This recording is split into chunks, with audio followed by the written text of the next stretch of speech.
diving right in, and this is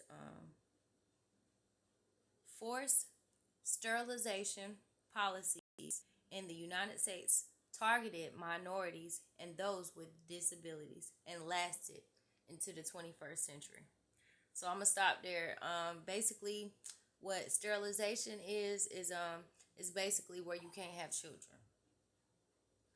The U.S. has a long history of forced sterilization campaigns and were driven by the bogus science of eugenics, racism, and sexism. Forced sterilization policies in the U.S. targeted minorities and those with disabilities and lasted into the 21st century. An operation taking place in 1941 on the south side of Chicago. This is one right here. If y'all can see it. See, these women were going in not knowing what they were, you know what I'm saying, what was ahead of them. In August 1964, the North Carolina Eugenics Board met to decide if a 21-year-old if a 20-year-old black woman should be sterilized because her name was redacted from the records. We call her Bertha. They took her name off the records for some reason. She was a single mother with one child who lived in a segregated Old Berry Center for African American adults with intellectual disabilities in Greensboro. According to the North Carolina Eugenics Board, Bertha had an IQ of 62, which was low, and exhibited aggressive behavior and sexual promiscuity. So basically, they're trying to say she basically in layman terms, they try to say she was dumb. She was a thought, and she was ratchet. She had been orphaned as a child and had a limited education, likely because her IQ was low. The board determined she was not capable of rehabilitation. So they basically said that she couldn't, overcome her obstacles. Instead, the board recommended the protection of sterilization for Bertha because she was feeble minded and deemed unable to assume responsibility for herself or her child. Without her input, Bertha's guardian signed the sterilization form. So who was ever over her at 20 years old signed it where she couldn't have kids no more. It was like, she don't need to have no more kids. But that's unfair because, who are they to say that her child wasn't going to be great and change the world one day? Do some part of changing the world. Bertha's story is one of the hold on. Okay, Bertha's story is one of the 35,000 sterilization stories in the social justice lab. More than 60,000 people were sterilized in 32 states during the 20th century. It was a term that was coined or came up with by Francis Galton, and I'm gonna do some research on him. He was born in 1883, so obviously, if he came out with this term and he was born so early, it has been going on for quite some time. Eugenics applied emerging theories of biology and genetics to human breeding. White elites with strong biases about who was fit and unfit embraced eugenics, believing American society would be improved by increasing breeding of Anglo-Saxons and Nordics, which they assumed had high IQs. Anyone who did not fit this mold of racial perfection, which included most immigrants, black indigenous people, poor whites, and people with disabilities, became targets of eugenics programs. By 1913, many people had or were on their way to having eugenics sterilization laws. India passed its first sterilization law in 1907. 31 states followed the suit. Sterilizations reached a peak in the 1930s and 40s. 50s and 60s. So, a lot of people and a lot of generations were cut off because the elites didn't think that they had high enough IQs and they weren't capable and worthy of reproducing. Its sterilization laws actually informed Nazi Germany, the third richest 1933. The Third Reich's REICH''.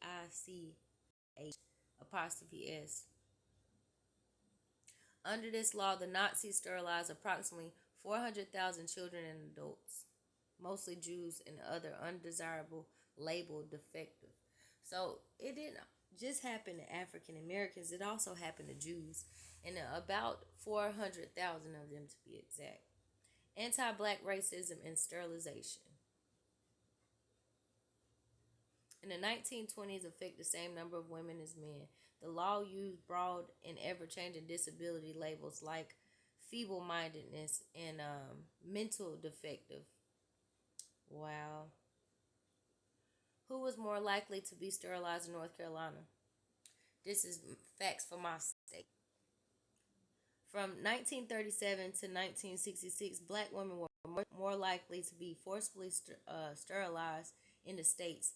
Desegregation coincided with a dramatic increase in the rate. White women were the next most likely demographic group to forcibly be sterilized. So it happened to whites as well, but it was the poor whites, the ones that had low IQs, the ones that they didn't think that would be, able to procreate and,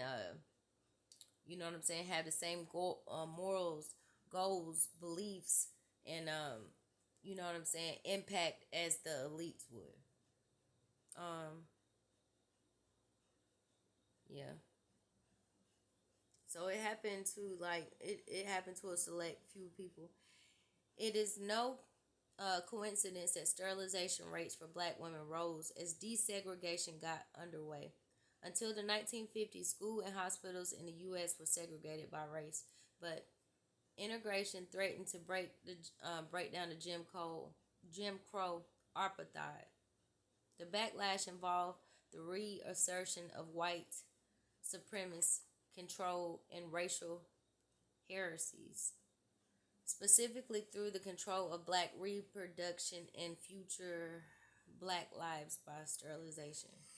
In North Carolina, which sterilized the third highest number of people in the United States. That's a shame. So my state was the highest number to make people where they couldn't have kids no more or procreate. 7,600 people from 1929 to 73. So for about 50 years, 45, 50 years or whatever, they did it to about 8,000 people. Numbers are probably higher than that. The numbers are high now, not giving account to everybody, so you can just imagine. Black women were sterilized at more times than white women, 3 times more, 12 times more than white men. Wow.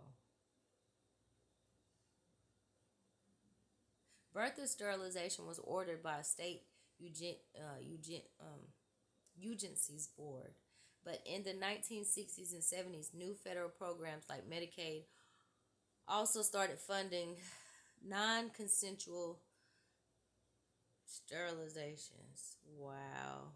More than 100,000 black, Latino, and indigenous white women were affected. So I'm just going to end there. You know what I'm saying? So it happened to African American women. It happened to African American men. You know what I'm saying? They deemed as not worthy of having children. They did it to poor white people that they felt like had no purpose in society. They did it to Hispanic people that they felt like the same ways about the whites and the blacks, the poor whites.